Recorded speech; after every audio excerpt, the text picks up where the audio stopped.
రైతులకు ఉచితంగా సోలార్ విద్యుత్ పంపు సెట్లు అందిస్తామని ప్రకటించారు సీఎం రేవంత్ రెడ్డి. ఇందిరా సౌరగిరి జల వికాసం పథకం ప్రారంభించారు సీఎం రేవంత్ రెడ్డి. నాగర్ కర్నూలు జిల్లా మన్ననూరు ఐటీడీఏ పరిధిలోని అమరాబాద్ మండలం మాచారంలో పథకాన్ని ప్రారంభించారు సీఎం రేవంత్. తెలంగాణ రాష్ట్రంలో అటవీ హక్కుల చట్టం కింద 6.69 లక్షల ఎకరాల విస్తీర్ణానికి దాదాపు 2.30 లక్షల మంది ఎస్టీ రైతులకు పోడు పట్టాలు మంజూరు చేశారు సీఎం. కృష్ణారావు గారు మరి అలాంటి పాలమూరు ప్రాంతమన్నా నల్లమల్ల అడవి ప్రాంతమన్నా నాకు ఎంతో గర్వకారణం. ఎవరైనా నీది పాలమూరు అని అడిగినా నువ్వు నల్లమల్ల బిడ్డవా అని అడిగినప్పుడు నాకు చాలా సంతోషం కలుగుతుంది. నా ప్రాంతం ఒక గొప్ప ప్రాంతం. ఈ ప్రాంతం నుంచి వచ్చిన వాళ్ళము మేము కష్టపడతాం, కష్టాన్ని నమ్ముకుంటామని చెప్పి గర్వంగా చెప్తా.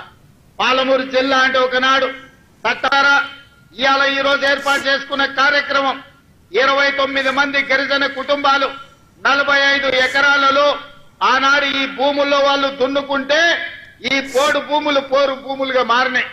ఆనాడు ఈ పోరు భూముల్లో పోరాటం చేసిన గిరిజనులను బేడీలు వేసి జైలుకు పంపించిన చరిత్ర గత ప్రభుత్వానిదైతే ఈనాడు అదే భూముల్లో సోలార్ పవర్ ప్లాంట్లు పెట్టి వాళ్లకు మంచి తోటలు పెట్టి మంచి పంటలు పండే ఫలాలను ఇచ్చే భూములుగా మార్చి ఈ రోజు ఆ గిరిజనులు ఆత్మగౌరవంతో బ్రతికే విధంగా ఇందిరా సౌర గిరి జల విధానాన్ని ఈ రోజు ప్రవేశపెట్టడం జరిగింది. ఈ రోజు మనము కరెంటు ఒకప్పుడు మోటార్లు కాలిపోవడము, ట్రాన్స్ఫార్మర్లు పేలిపోవడం చూసినాం.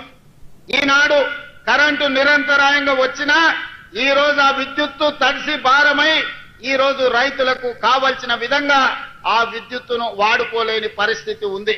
అందుకే ఈ రోజు ఈ అచ్చంపేట ప్రాంతంలో మా వంశీకృష్ణ గారి విజ్ఞప్తి మేరకు ఎన్ని మోటార్లు ఉన్నాయో మొత్తం నియోజకవర్గంలో అందరి రైతులకు ఉచితంగా సోలార్ విద్యుత్ పంపు సెట్లు ఇచ్చి రేషన్ షాపులో పోతే బియ్యం తెచ్చుకుంటే బర్రెలకు దానా కింద వాడేది, లేకపోతే రేషన్ షాపోడే కిలోకు 10 రూపాయలు మనకిచ్చి వాడే కొనుక్కునేది. కానీ ఇవాళ ఉత్తమ్ కుమార్ రెడ్డి గారి మంత్రిగా ఈ రోజు సన్న బియ్యం ప్రతి పేదవాడికి అందించడం ద్వారా ముక్కెడు బువ్వ ఇవాళ సన్న బియ్యంతో మనం తింటున్నాం.